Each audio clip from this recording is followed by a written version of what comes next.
Nah, sebagian besar siswa itu menghapus teks yang sudah diketik ini, kemudian menulis lagi dengan huruf kapital, kemudian dicarinya simbol yang seperti itu. Ini kebetulan ada sana. Nah, dibuatnya seperti ini, spasi, apel, kemudian diinsert simbol lagi, pilih lagi, spasi lagi, zero. Kemudian ini karena dia tidak tahu fitur bullet and numbering. Assalamualaikum warahmatullahi wabarakatuh. Jumpa kembali di channel Pak Donald. Pada pertemuan yang keempat dari seri Microsoft Word ini, kita akan membahas tentang yang pertama adalah fitur change case yang ada di Microsoft Word. Yang kedua, kita membahas fitur bullet and numbering ya. Di bullet and numbering ini juga nanti akan kita bahas yang namanya multi level list untuk penomoran bertingkat. Nah, mudah-mudahan Anda semua bisa mengikutinya. Selamat menyaksikan video selengkapnya.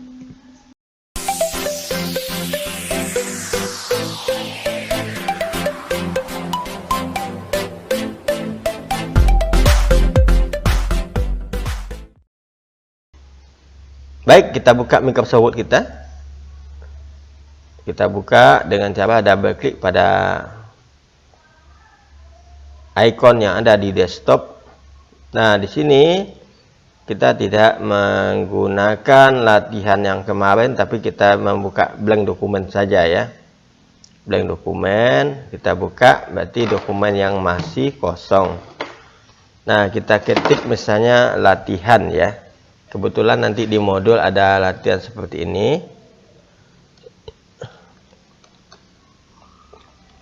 Nama saya Andika Wiratama. Saya bersekolah di SMA Negeri 4 Pekanbaru.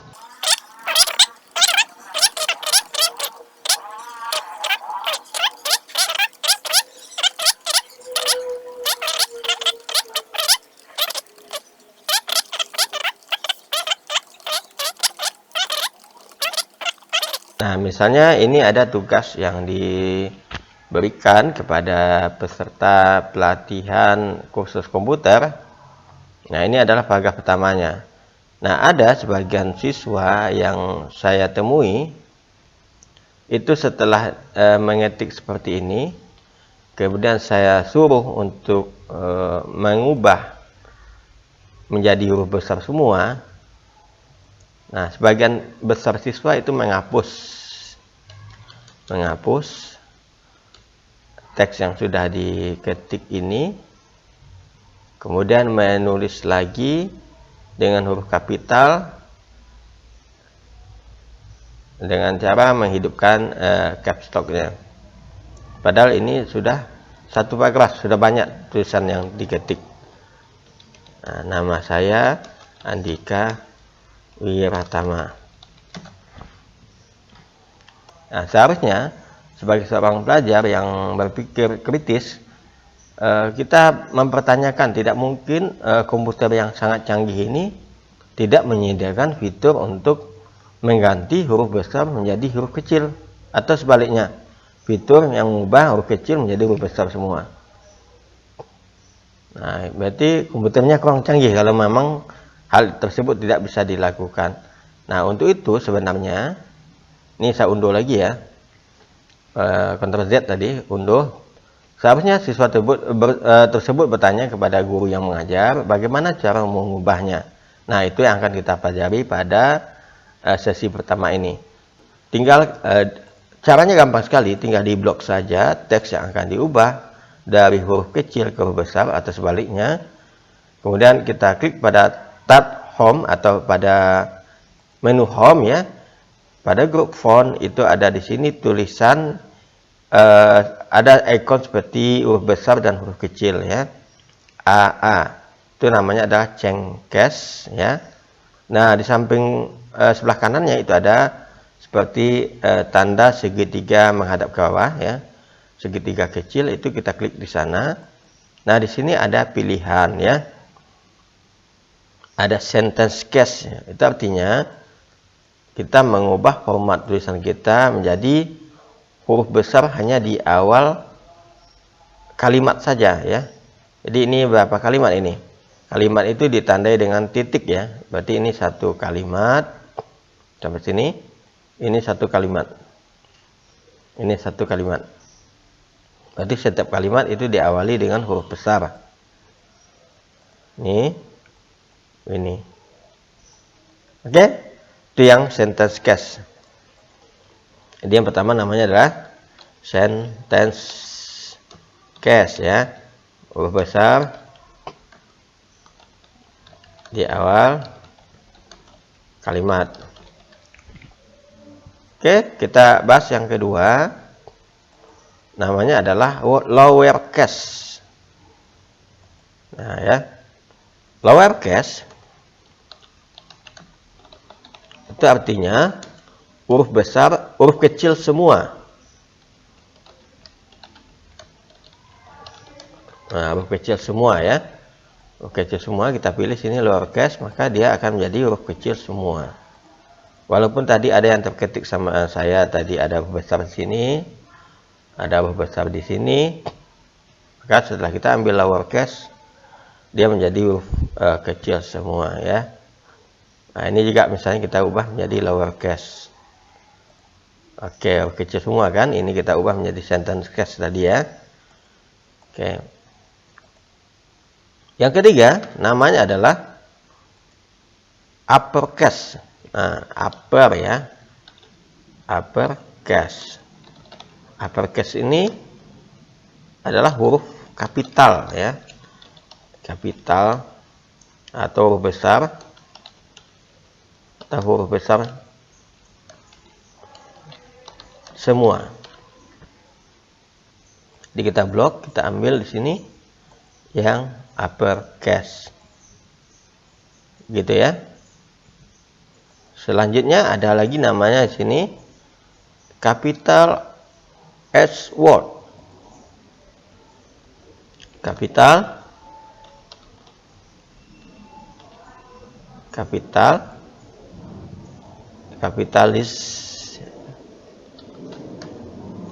H word. Ini artinya huruf besar setiap permulaan kata. Jadi kalau ada permulaan katanya, maka itu dibuat huruf besar ya. Ini ya, masing-masing permulaan kata ini ya, saya klik ini akan berubah menjadi huruf besar semua. Dan yang terakhir namanya adalah toggle case ya.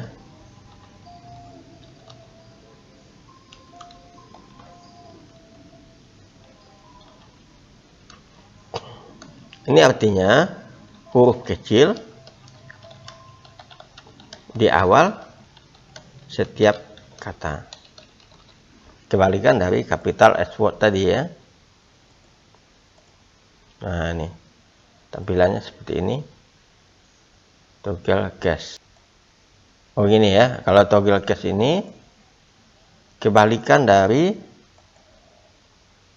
format yang sebelumnya. Kalau sebelumnya kita buat itu hurufnya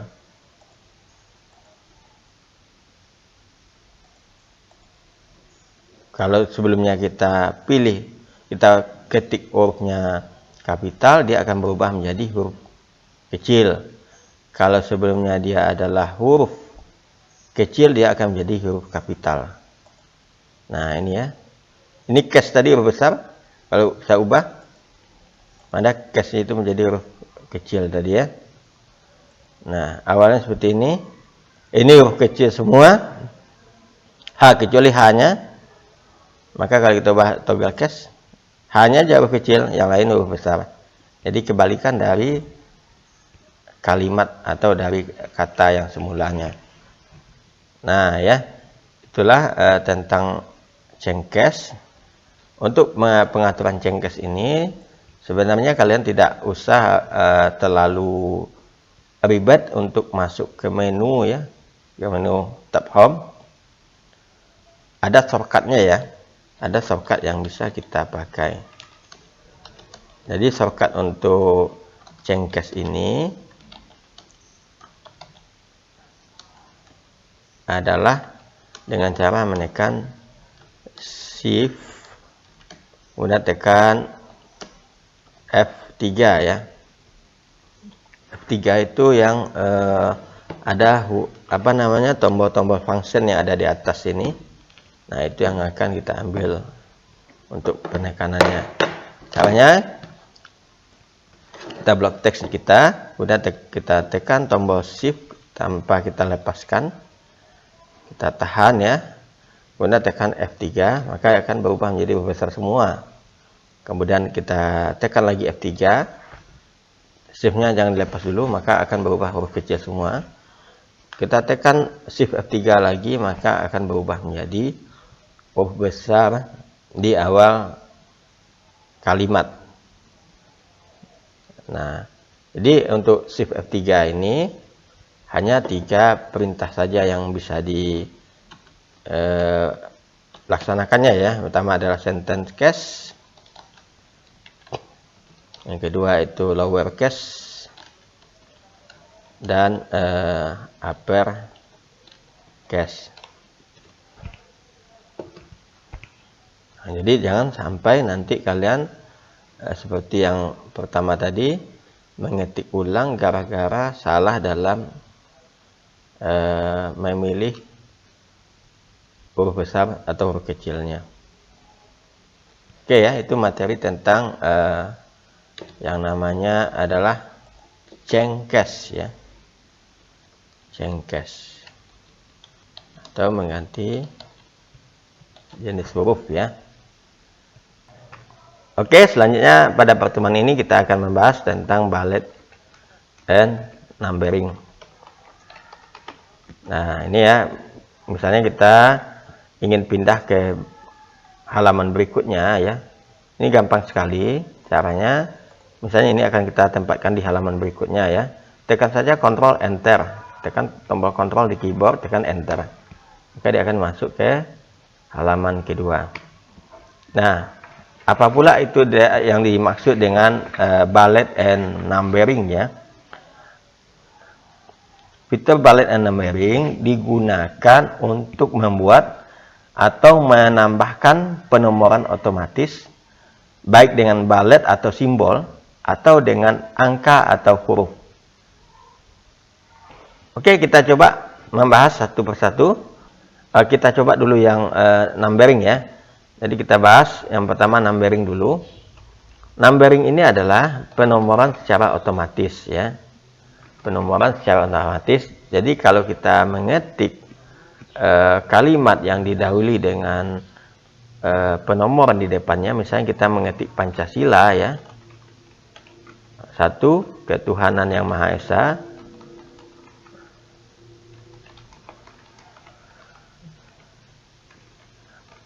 Nah ya, asalkan kita ketik angka 1 dan titik spasi, kalau kita enter maka akan terbuat langsung numberingnya ya. Itu artinya kita telah mengaktifkan ini icon numbering yang ada di tab home ya. Nah, jadi seperti ini. Kita buatlah sini kemanusiaan yang adil dan beradab ya. Persatuan Indonesia, kerakyatan yang dipimpin oleh hikmat, kebijaksanaan dalam permusyawaratan perwakilan. 5. Keadilan sosial bagi seluruh rakyat Indonesia. Nah, misalnya ya, ini untuk menghapus numberingnya, ini kan ada angka 6 ya, otomatis ya, kita enter sekali aja. Nah, itu maka dia akan hilang ya. Selanjutnya kita akan membuat numbering itu menggunakan icon numbering yang ada di tab home ya. Berarti klik sini. Nah, ini secara otomatis akan melanjutkan numbering yang tadi. Nah, ini bisa saja kita ganti levelnya ya. Jadi dibedakan levelnya dengan yang ini. Jadi kita masuk sini satu level ke dalam ya. Ini. Nah, itu ya. Kita ganti misalnya numberingnya adalah yang model ABCD. Oke ya. ABCD. Kita buat misalnya nama-nama anggota piket misalnya. Yang pertama Andi, yang kedua Anissa, yang ketiga adalah Budi, yang keempat ada Cecep, yang kelima adalah Deni, yang keenam adalah Dani. Nah, ini kan menggunakan numbering yang tipenya abjad. Nah, ini bisa kita ganti lagi ya numberingnya dengan cara mengklik panah yang ini.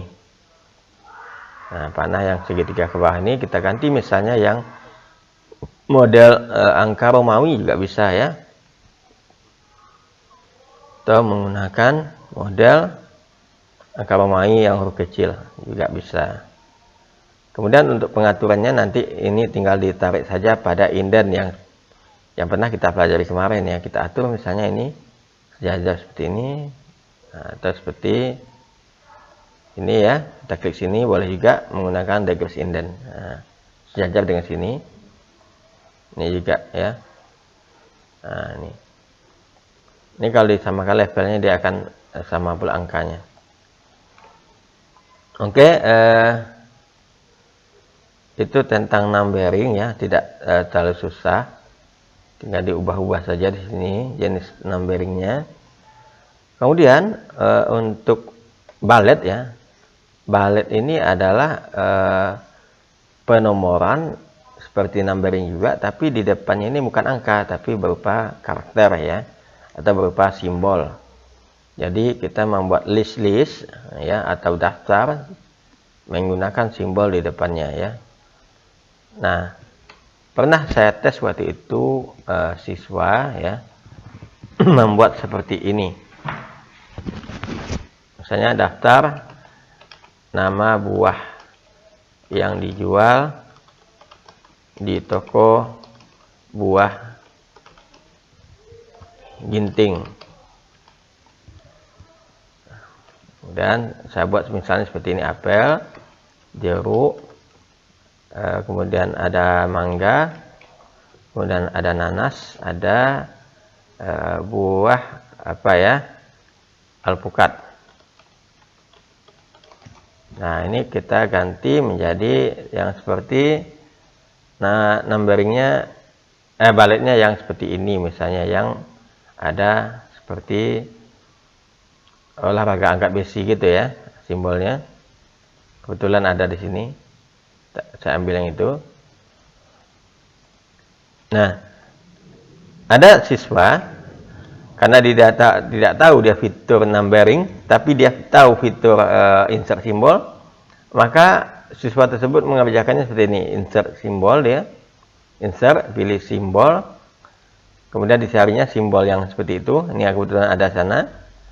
Nah, dibuatnya seperti ini, spasi, apel, kemudian diinsert simbol lagi, pilih lagi, spasi lagi, jeruk, kemudian insert simbol lagi. Nah,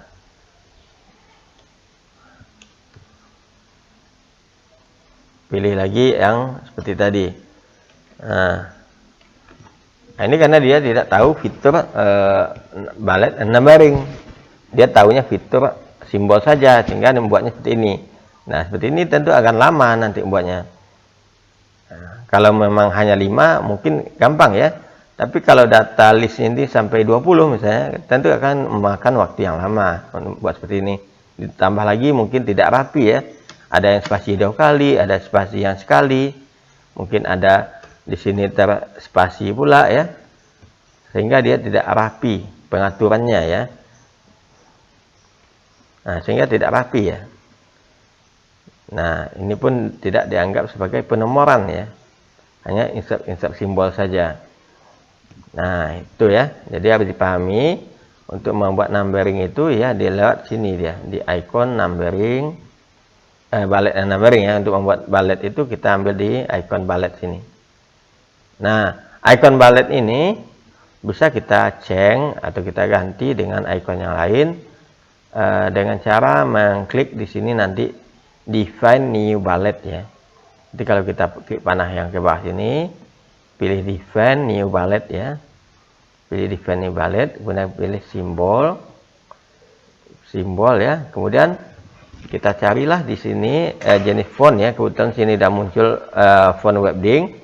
Kalau misalnya di tempat Anda itu yang muncul jenis fontnya adalah misalnya nama font yang lazim ya, misalnya Arial ataupun misalnya Calibri misalnya. Calibri ya, mana dia Calibri. Nah, ini kan tidak ada simbol di dalamnya, simbol karakter khusus maksudnya ya. Nah, kita harus menggantinya menjadi Webding atau Wingding ya, yang banyak simbolnya. Misalnya Webding ini. Nah, kita bisa mencari banyak simbol di sini yang bisa kita pakai sebagai bulletnya atau ganti karakter seperti misalnya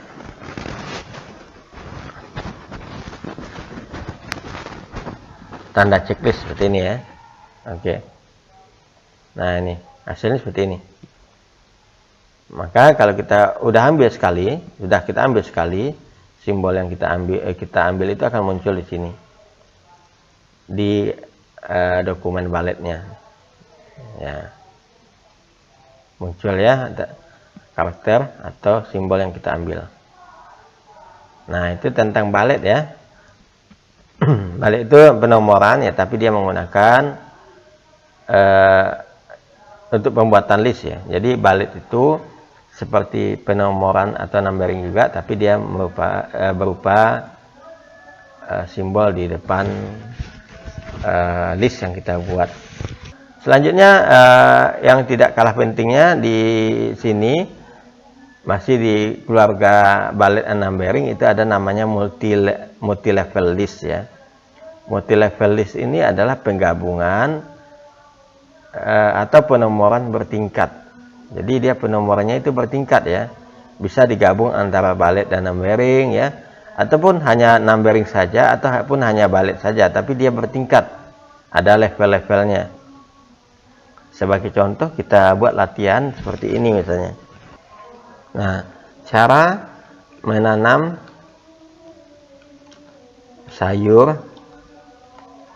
sayuran di polybag atau pot. Dua ya. Nah, langkah persiapan.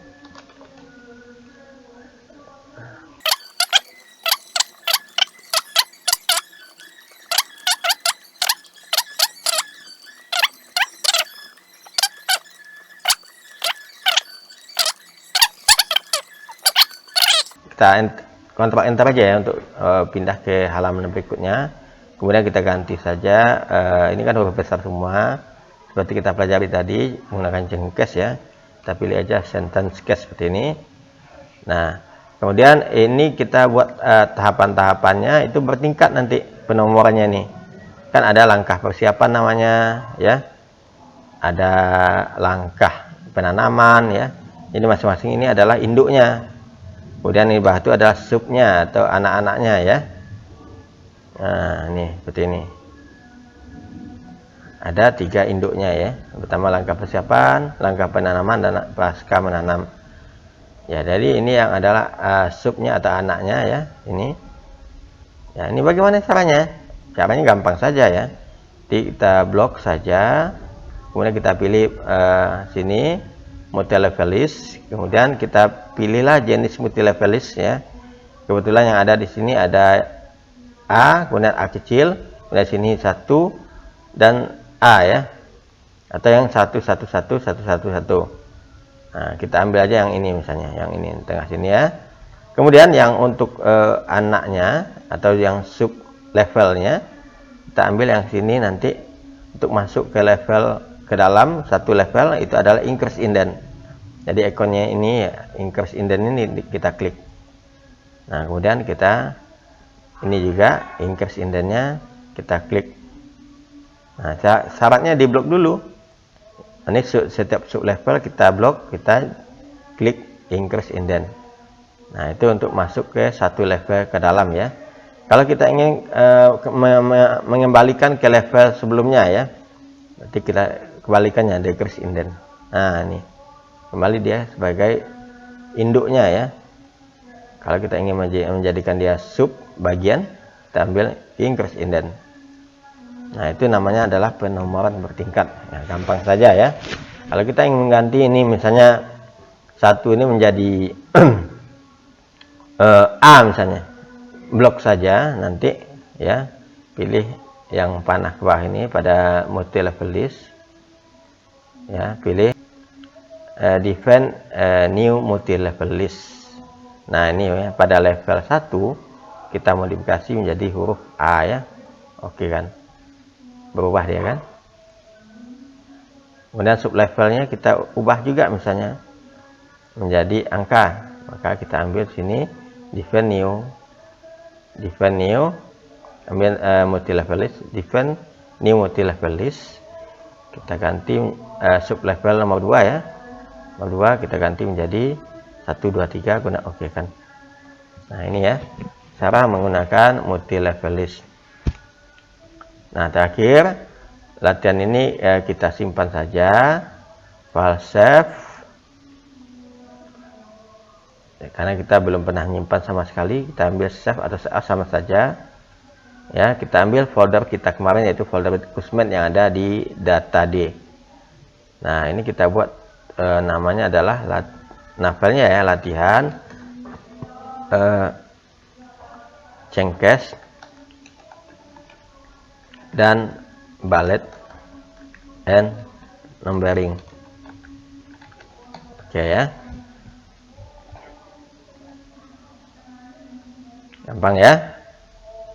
Demikianlah tutorial tentang materi kita pada pertemuan 4 ini, yaitu pertama kita mempelajari tentang Cengkes.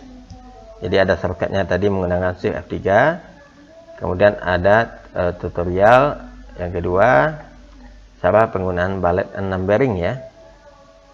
Ballet itu dia pembuatan list yang menggunakan simbol-simbol, sedangkan numbering itu adalah penomoran secara otomatis yang menggunakan angka ataupun abjad. Numbering itu dia urut ke bawah 1 2 3 dan seterusnya, atau A B C D dan seterusnya. Nah, demikian pertemuan kita kali ini. Sampai jumpa di pertemuan selanjutnya. Assalamualaikum warahmatullahi wabarakatuh.